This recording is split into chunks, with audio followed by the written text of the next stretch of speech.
L'Italia è molto divisa in tante cose, ma la mafia purtroppo l'ha unita nella penetrazione dei territori, l'economia, la finanza, la corruzione, nei comuni, nelle regioni, nei piani urbanistici. All'indomani della serata sulla difesa della legalità organizzata a Eraclea per sensibilizzare la popolazione dopo il rientro degli imputati nel processo ai Casalesi, l'ex magistrato De Magistris fa tappa anche a Mestre e condivide le affermazioni del direttore centrale anticrimine Messina, che nei giorni scorsi a Venezia ha parlato di presenza e non di infiltrazioni mafiose nella nostra regione. E anche la vicenda di Eraclea dimostra questo: c'è un'organizzazione con radici territoriali che stringe legami con organizzazioni mafiose di altri territori, in quel caso il clan dei Casalesi della Campania. Le infiltrazioni ci sono state, ma molti anni fa.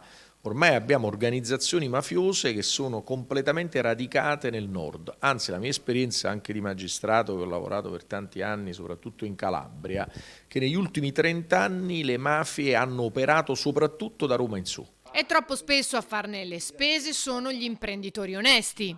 Bisogna stare molto vicini alle persone oneste e non farle sentire sole quando denunciano il crimine organizzato, che va denunciato ovviamente, e quindi non lasciare sole le persone che si espongono a qualsiasi livello, perché da soli si diventa un bersaglio. Se si sta tutti uniti si può sconfiggere il sistema criminale.